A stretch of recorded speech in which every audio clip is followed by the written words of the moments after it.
Yo, what's up, guys? I'm back, and today I wanted to cover the upcoming Biden and Trump debate.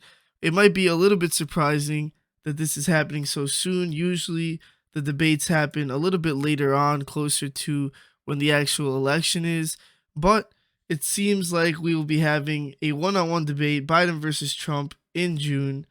It was actually Biden who offered to do a debate, which might be a little bit surprising since Biden isn't really known for being a great debater or anything. But the reason for this is most likely because Biden is trailing in the polls a little bit, which is also pretty surprising because those of you who've obviously followed the previous elections know that usually the polls are in favor of whoever's against Trump. I remember even back in 2016, the polls are heavily in favor of Hillary, and we all know what ended up happening. So the polls aren't anything that even I usually look at as like a big reliable source.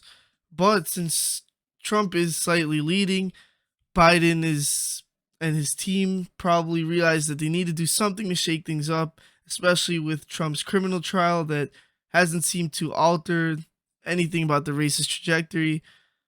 Trump's team pretty quickly accepted the offer to debate, and Trump even went to Truth Social to talk about this. He said, Crooked Joe Biden is the worst debater I've ever faced. He can't put two sentences together. Crooked is also the worst president in the history of the United States by far.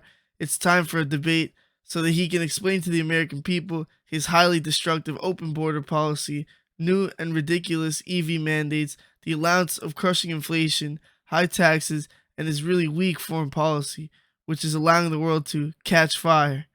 I am ready and willing to debate Crooked Joe at the two proposed times in June and September. I would strongly recommend more than two debates and, for excitement purposes, a very large venue, although Biden is supposedly afraid of crowds. That's only because he doesn't get them. Just tell me when, I'll be there. Let's get ready to rumble. So obviously Trump is sounding pretty confident.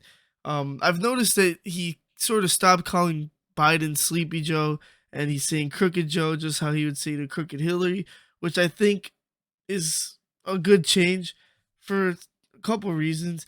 But he still is downplaying Biden a lot, which, okay, I would too. But I would say one thing about Trump is downplaying Biden too much could end up making him look bad in the long run when these debates actually happen. Because, yeah, we know Biden barely even knows what's going on. He seems to lack a lot of energy and like just isn't all mentally there.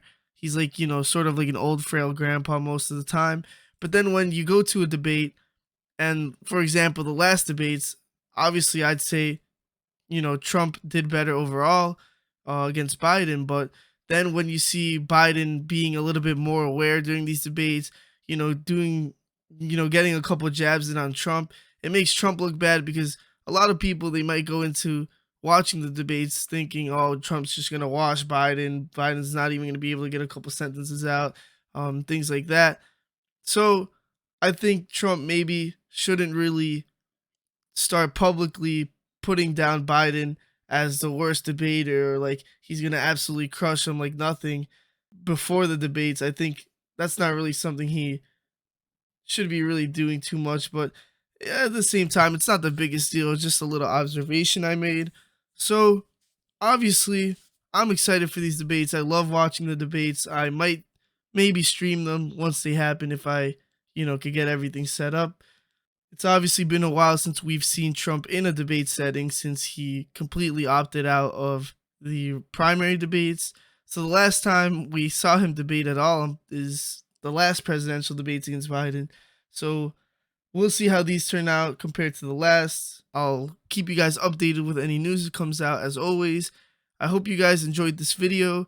Remember to leave a like and comment what you think. And one last thing, I am back on Twitter, which I haven't been on Twitter for at least like a year or two since I got banned.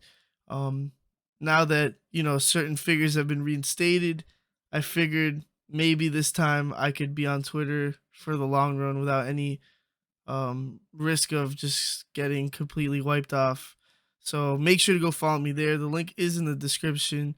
I will be using it more often as I start, getting more of a following there again. I think I had like around 100 followers when I got banned the first time, and I've been slowly trying to work my way back up. So thank you guys for everything, and I'll see you guys in the next video. This is not no jack. Put a new whip, did you dash? Pull up with the paper tax. The bitch, I got cash with the tax. 10,000 my money, make fly the impact. 100 rounds, shoot so fat right out the mag. If you gon' sit, then a nigga gon' sag. If you throw a hook, I might throw a jack. I swear that these boys, they be going outside. I'ma continue to get the back.